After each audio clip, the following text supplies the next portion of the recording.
Um exemplo extremamente notável de uma única ressurreição composta apenas por santos selecionados já ocorreu. E abriram-se os sepulcros, e muitos corpos de santos que dormiam foram ressuscitados, e saindo dos sepulcros, depois da ressurreição dele, entraram na cidade santa e apareceram a muitos. Mateus capítulo 27, verso 52. É exatamente essa ressurreição de santos selecionados ainda por vir que Paulo enfatiza com todo o seu ser. Tudo o que ele valorizava anteriormente, ele considera como carga morta a ser lançada fora. Considero tudo como perda. E por quê? Para ver se de alguma maneira, se possível, de alguma forma, eu posso alcançar. A palavra alcançar aqui significa chegar ao fim de uma jornada. A ressurreição dentre os mortos, Filipenses 3, verso 11. Ou seja, não a ressurreição dos mortos em geral, mas uma ressurreição saindo dentre os mortos, deixando o restante dormindo em seus túmulos. Que Paulo estava falando da ressurreição corporal fica claro no verso final deste capítulo. Aguardamos o Salvador, o Senhor Jesus Cristo, que transformará o nosso corpo de humilhação para ser igual ao corpo da sua glória. O professor T. Croskery coloca desta forma: não é uma parte da ressurreição geral, não é uma ressurreição espiritual. Pois isso já havia acontecido na experiência do apóstolo. É uma parte da ressurreição dos justos, a ressurreição da vida. Deve ser a primeira ressurreição, pois somente essa ressurreição deixa os mortos ainda nos túmulos. O restante dos mortos não reviveu até que se completassem os 1000 anos, Apocalipse capítulo 20, verso 5, e é, portanto, a primeira ressurreição que surge diante de Paulo como poderoso objetivo de um grande esforço. Nunca Paulo esteve tão ansioso para transmitir em certeza à igreja como ele está aqui, em relação à primeira ressurreição. Ele acumula frase sobre frase, implicando extrema dificuldade de conquista. Não que eu já tenha obtido, isto é, alcançado o padrão qualificativo para o prêmio. A palavra significa ganhar um prêmio, como em 1 Coríntios capítulo 9, verso 24. Mas esquecendo-me das coisas que para trás ficam. Os fracassos, as decepções, as loucuras, eu avanço em direção à maturidade exigida para a foice da primeira ressurreição. Ou eu já tenha sido aperfeiçoado, estou em perseguição acirrada, se de alguma maneira. É usado quando um fim é proposto, mas presume-se que o fracasso seja possível. O apóstolo não declara uma certeza positiva, mas uma esperança modesta. A concepção inspirada de Paulo sobre o padrão exigido por Deus era tão elevada que, acima de tudo, na igreja apostólica, ele negava toda autoconfiança, embora mais abundante em trabalhos, sofrimentos e confissões do que todos os outros, pois quanto mais clara for a nossa visão espiritual, mais nitidamente distante estará o objetivo. Reflitamos sobre a parafrase do bispo Lightfoot: não se enganem. Eu falo com esperança, não com certeza. Não alcancei o objetivo, ainda não fui aperfeiçoado. Mas eu continuo na corrida, ansioso para alcançar o prêmio, porque também fui alcançado por Cristo. Meus irmãos, deixem que os outros confiem em sua segurança. Tal não é a minha linguagem. Não considero que já tenha o prêmio em minhas mãos. Esta e somente esta é a minha regra. Esquecendo-me dos marcos já ultrapassados e esforçando cada nervo e músculo na corrida adiante, eu avanço sempre em direção ao objetivo para ganhar o prêmio. Paulo está agora na prisão, e quanto mais próximo do martírio, mais intensa é sua busca pelo prêmio, e mais próximo dele, pois todos os mártires são coroados. Apocalipse capítulo 20, verso 4.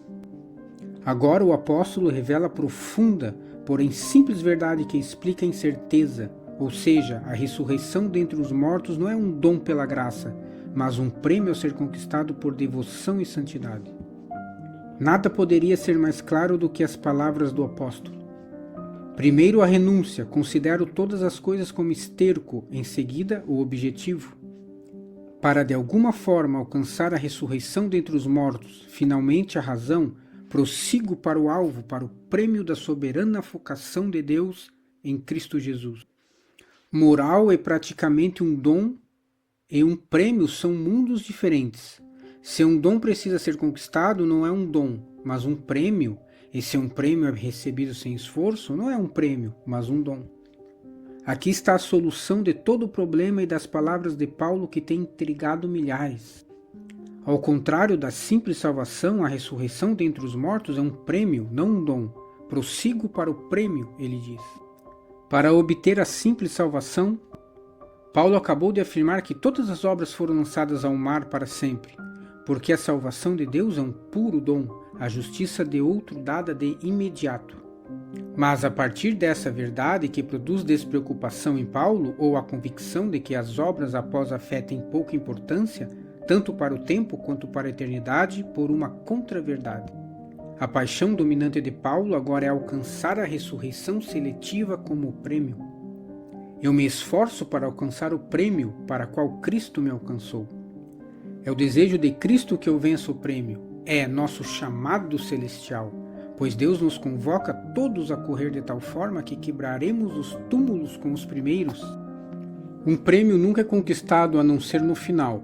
O corredor que em qualquer ponto da pista calcula que superou todos os competidores ou sai da pista, ou se demora para olhar para trás com satisfação no terreno percorrido, ou corre com qualquer coisa que não seja concentração intensa, perde a corrida. Você vê, diz Crisóstomo, que mesmo aqui coroam os atletas mais honrados, não na pista abaixo, mas o rei os chama e os coroa lá. Eu me esforço, exclama Paulo, para o prêmio da nossa alta vocação, o chamado celestial ascendente, voltado para Deus em Cristo Jesus. Paulo finalmente nos apresenta um conjunto de verdades inestimáveis que brilham como estrelas. Primeiro, nossa determinação. Portanto, todos nós que somos perfeitos, crescidos, maduros, tenhamos esse mesmo entendimento, ou seja, ter a mente de Paulo. Não duvidar ou negar que existe um prêmio como esse, não desprezar toliciamente a doutrina da recompensa, não desesperar de nós mesmos, descartando-nos como competidores. Não se envolver em discussões sobre quem ganhará o prêmio, ou perguntar quão perto ou quão longe estamos nós mesmos. Não repousar em vitórias passadas, nem descansar em louros passados. Nem ficar esmagado e sem esperança por falhas passadas, mas fazer o esforço supremo de nossas vidas para alcançar. Todos os mais poderosos da humanidade foram homens de uma ideia, pois a concentração é o segredo do poder. E são os santos mais poderosos que têm nada menos do que uma busca pela santidade aperfeiçoada, cujo ponto culminante é a uma ascensão explosiva do túmulo.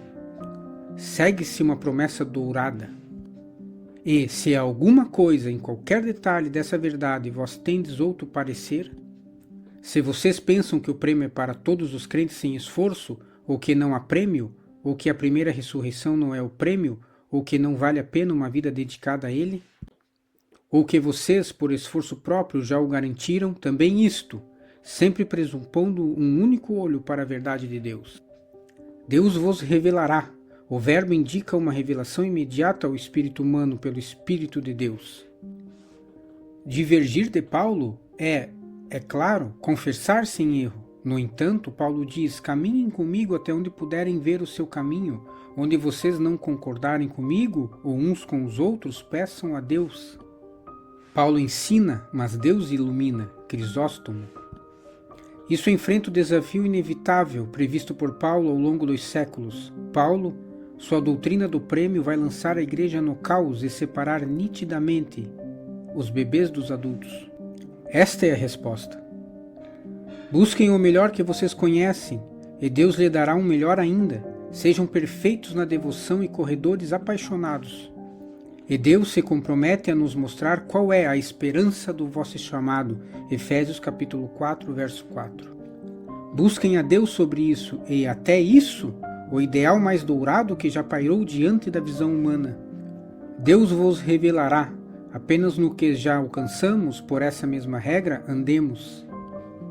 Para o próprio Paulo, o fato culminante permanece. Uma coisa faço, isso continua sendo a paixão principal da minha vida. Por D.M. Penton.